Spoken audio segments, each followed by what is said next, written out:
Awareness, love, and belonging. That's what students learn as part of the Peace in Schools Mindful Studies, a unique 4-credit class designed to help teens improve their confidence, self-compassion, emotional regulation, relational skills, and resilience. This class has roots in Portland, and they're expanding and looking for new high schools to partner with. Here to explain more is Program Director Zakiya Rhodes. Welcome to the show. Thank you so much. It's great to have you here, Zakiya. So for our viewers who may not know about this program, tell me a little bit about what it is and what your mission is. Yeah, so Peace in Schools, excuse me, we started back in 2014, as you said, here in Portland, and we have a class called Mindful Studies. And Mindful Studies was the first of its kind. It was pretty cool. So it was the first 4-credit mindfulness elective in a public high school. Oh, wow. It was founded by Carolyn Morgan, and it actually started as an after-school program. And unfortunately, this program started because of teen suicide. The principal at the time, this was at what used to be Wilson High School, which is now Ida B. Wells. Yeah. The principal at the time was looking for ways to support students and their well-being, and he saw that Calverley's program was a way to do just that. And so they talked about making it a class, and they weren't sure how many students would even want to take a class like this. Yeah. And so literally hundreds of students forecasted for the class the following year. And so what makes our class so unique is the depth and duration of the class. It's integrated into the school day just like English or math.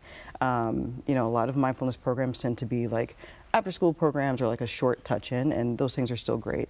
But what really sets us apart is the fact that we are a part of the school day. So we're with these teens all day long for a full semester or a year. So Zakiya, take me into kind of the nitty-gritty of this. What do kids learn during mindful studies? Yeah, and so our curriculum is very robust, lots of lessons, but we like to break it down into arcs. Okay. And so the first arc is about directing the attention.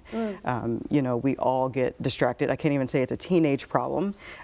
We get distracted because of our devices and just things being so readily available. And there's a plethora of information, and I don't know about you, when I'm scrolling through Netflix, it takes me forever to choose something because there's an abundance. Yes. So then I just watched the first season of Bridgerton again. And so look at that, I just got distracted. And so we teach our teens how to notice when they're getting distracted and to bring their attention back to the present moment, and to do that with kindness without judging themselves for that.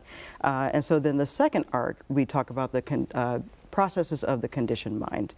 And so that's where teens really start to peel back those layers and understand that, you know, they tend to think things about themselves and others based off of things like societal conditioning, conditioning from family, from friends, and that's when they start to unpack getting to the heart of who they are. And so then the third arc is when they start to recognize themselves as whole, that they are whole beings, just the way that they are, and it's really beautiful. Yeah, it sounds amazing. And tell me about some success stories that you've seen through this program, because I'm sure there's a lot, since having that emotional intelligence is so important. It is. It's so vital. Yeah, gosh, I could go on for days talking about success stories. So we do a very robust questionnaire at the end of every class, and or not every, at the end, when the end of the semester or the end of the year-long class.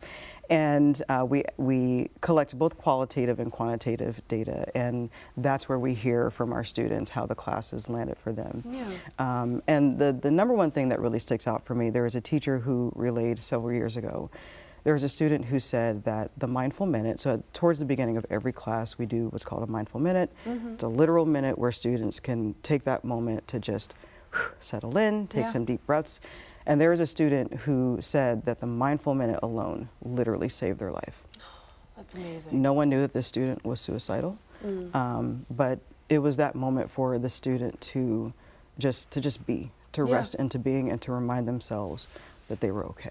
Absolutely. And before we go, what advice do you have for parents that may be interested in this program for their own kids, or maybe wanting to approach kind of that emotional health of their kids? Yeah, well, so if you go to our website, peaceinschools.org, you'll learn a lot about mindful studies, also our mindful studies partnership program, where we're expanding into other schools. So we're looking to expand still within Portland and also the Seattle and California Bay Area. We have a series on there called Peace with Youth Starts With Us. It's a free 6-part series, and really it's for anyone who has a young person in their life, whether they're a teacher or a parent, youth serving professional, what have you. There's a lot of tools in there. And also we do a teen mental health forum in the spring, and we've done it for the last couple of years, and the number one thing that we hear from teens, from young people, is that they just want to be listened to.